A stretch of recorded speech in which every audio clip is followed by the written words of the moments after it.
میں قرآن اور تصور توحید آج موضوع ہے، بہت ہی خوبصورت موضوع، ایسا موضوع کہ جس پر دل چاہتا ہے کہ علماء حضرات کلام کریں اور ہم سنیں، اپنی بھی اصلاح کریں اور اپنے سے متعلق جتنے لوگ ہیں انہیں بھی یہ پیغام دے کہ عقیدہ توحید کتنا خوبصورت عقیدہ ہے کہ انسان کو بناتا ہے، سنوارتا ہے، نکھارتا ہے۔ اب صرف یہ اخلاق و کردار نہیں بلکہ تمدن کی ترقی پر بھی اس کے بڑے گہرے اثرات ہمیں نظر آتے ہیں۔ اس کے حوالے سے بھی، تمدنی ترقی کے حوالے سے میں چاہتا ہوں عقیدہ توحید کے کیا اثرات ہیں، اس پر کچھ کلام فرمائیے گا۔ بسم اللہ الرحمن الرحیم۔ جی یقیناً ایک انفرادی سطح پر جو اس کے اخلاق پہ، انسان کی زندگی پہ اثرات رونما ہوتے ہیں، بڑی خوبصورتی سے اس کو مفتی صاحب نے بیان فرمایا۔ ایک فرد سے ہی معاشرہ ترتیب بالکل ایسے ہی، ایک فرد سے معاشرہ بنتا ہے تو اس معاشرے سے تہذیب جنم لیتی ہے، تمدن کا ظہور ہوتا ہے، تہذیب جنم لیتی ہے۔ بالکل ایک تہذیب اور تمدن میں جو چیزیں ظاہر ہوتی ہیں ان کی بنیاد اس معاشرے کے لوگوں کا عقیدہ ہی ہوتا ہے۔ وہ جس طرح کے نظریات کے حامل ہیں، جس طرح کے عقیدے کے حامل ہیں، وہی چیز اسی کا عکس، اسی کا ظہور آگے ان کی تہذیب میں ہوگا، ان کے معاشرے میں ہوگا، ان کے تمدن میں ہوگا۔ عقیدہ توحید جہاں ایک فرد کو چمکا دیتا ہے، وہیں ایک تہذیب کو بھی عالمگیر تہذیب بناتا ہے۔ ایسے ہی عقیدہ توحید ایک تہذیب کو بھی کامل کرتا ہے، اس کو بقا عطا کرتا ہے، اس کو دوام عطا کرتا ہے، اس کو جو کمیاں ہیں، کوتاہیاں ہیں، ان سے دور کرتا ہے اس تہذیب سے۔ سب سے بنیادی چیز تو آپ یہ دیکھیں نا کہ ایک خدا کے ماننے والوں کی جب تہذیب رونما ہوتی ہے تو اس میں فکری وحدت ہوتی ہے۔ وہ در در کی ٹھوکریں کھانے والے نہیں ہوتے، وہ ایک ہی در پہ جھکنے والے سبحان اللہ، جن کا در ایک ہے، جن کا گھر ایک ہے، جن کی وہ پکارتے ایک ہی رب کو ہیں، عبادت ایک ہی رب کی کرتے ہیں، اللہ اکبر۔ تو جن کی فکری وحدت اس طرح کی ہو تو معاشرے کے اندر کیا اکائی ہوگی، معاشرے کے اندر کس طرح اتفاق ہوگا، معاشرے کے لوگوں کی ذہنی سطح کس طرح ایک پلیٹ فارم پہ ہوگی۔ اسی لیے ملت اسلامیہ کو جسد واحدہ کہا گیا، جسد واحد اسی لیے کہا گیا ہے جو توحید پر قائم ہے۔ ہاں، وہ ایک ہی خدا کو ماننے والے، اسی کے احکامات کے مطابق زندگی گزارتے ہیں، سب ایک ہی نماز پڑھ رہے ہیں، سب ایک ہی روزہ رکھ رہے ہیں، سب ایک ہی زکوٰۃ دے رہے ہیں، جیسے جیسے ان کا رب ان سے چاہ رہا ہے وہ ویسے ویسے کر رہے ہیں۔ تو اس سے ایک فکری وحدت کے ساتھ عملی وحدت اور معاشرے کے اندر وہ اتفاق و اتحاد، وہ ملنساری، وہ جنم لیتی ہے۔ اچھا، دوسری چیز آپ نے جیسے ترقی کی بات کی، آپ مجھے یہ بتائیں کہ ایک شخص اگر علیاذ باللہ بندر کو خدا مانتا ہے تو کیا وہ بندر کو خدا مان کے بندر پہ کبھی تحقیق کرے گا؟ لا حول ولا قوة۔ بندر تو بندر ہی ہے۔ بندر، ایک شخص سورج کو خدا مانتا ہے تو کیا وہ سورج پہ کوئی تحقیق کرے گا؟ چاند کو خدا، بھئی خدا پہ تو تحقیق نہیں ہوتی نا، تحیر ہو سکتا ہے، بھئی یہ سورج تحقیق تو نہیں ہوگی، تحقیق نہیں ہو سکتی۔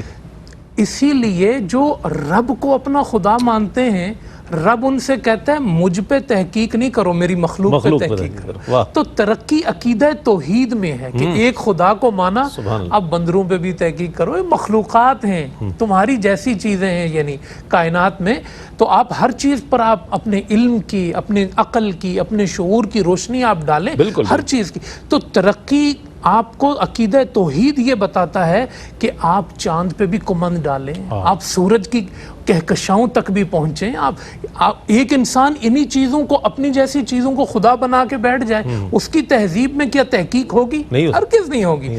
ترقی اس تہذیب میں ہوگی جو ایک خدا کے ماننے والے ہوں گے، اور وہ عقیدہ توحید ان کو بتائے گا کہ ہم نے کائنات میں جو بنایا ہے تمہارے لیے بنایا ہے۔ ہم نے کسی ایک چیز کو ایسے نہیں بنایا کہ ایک چیز معبود ہو گئی اور ایک چیز جو ہے وہ عابد ہو گئی۔ کائنات میں ہر چیز تمہاری خادم بنا کے، وَلَكُمْ فِي الْأَرْضِ جَمِيعًا، ہم نے کائنات میں جو کچھ بنایا ہے وہ تمہارے لیے بنایا ہے اور تمہیں اپنے لیے بنایا ہے۔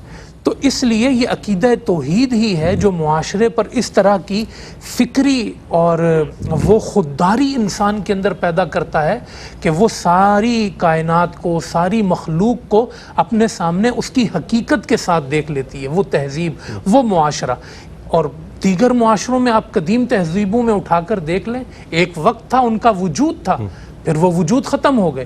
آپ اپنے ساتھ دیگر جو ہمارے آج کے زمانے میں موجود تہذیبیں ہیں جو عقیدہ توحید سے دور ہیں اور در در پہ جھکنے والے، ان میں آپ دیکھیں گے کئی توہمات ہیں، کہیں پر ان میں جو ہے وہ بدعات ہیں، کہیں پر ان میں جو ہے وہ طرح طرح کی خرافات ہیں، کوئی ایک راستہ ان کے پاس ہے ہی نہیں کہ جس کی بنیاد پر وہ اپنی زندگی کو پرفیکٹ انداز میں گزار سکے، کیونکہ ایک در پہ وہ جھک۔ تو عقیدہ توحید تہذیب کے اندر ترقی بھی پیدا کرتا ہے، علم و شعور بھی پیدا کرتا ہے، انہیں توہمات سے بھی دور کرتا ہے، انہیں بدعات سے بھی دور کرتا ہے، اور علم کی روشنی سے۔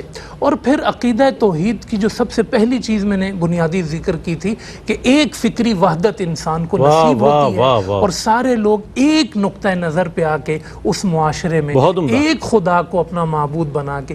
تو اس کا خلاصہ یہ نکلا کہ فرعون نے بھی اپنے خدا ہونے کا دعویٰ کیا تھا، مٹا دیا گیا۔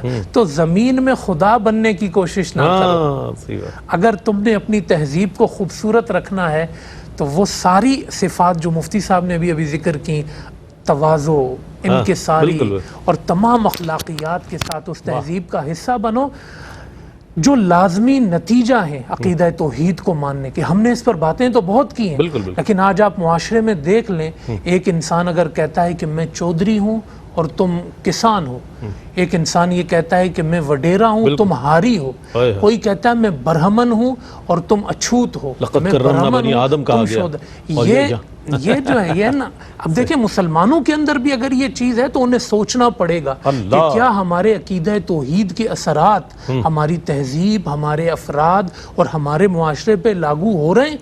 تو اس لیے صرف اس کے نتائج یا اس کی تہذیبی اثرات کو جاننا کافی نہیں ہے، بلکہ عملی زندگی میں اس عقیدہ توحید کے اثرات و ثمرات لانا ضروری ہے۔ البتہ یہ بات ہے کہ کمیاں کوتاہیوں کے باوجود عقیدہ توحید کے ماننے والے اب بھی دنیا میں تمام تہذیبوں سے منفرد ہیں، پاکیزگی میں، اخلاق میں، اپنے تمام معاملات میں، اپنے نظریات میں۔ ان کی کتاب محفوظ ہے، ان کے نظریات واضح ہیں، وگرنہ دیگر لوگ نہ اپنے نظریات پہ مطمئن ہیں۔ خودکشیوں کا ریشو آپ دیگر مذاہب میں دیکھ لیں، مذہب اسلام میں دیکھ لیں۔ بہرحال اس کے اثرات و ثمرات آج بھی دنیا میں بہت عمدہ۔ اچھا، بہت ہی اچھے انداز میں علامہ صاحب نے اس سوال کا جواب عنایت فرمایا۔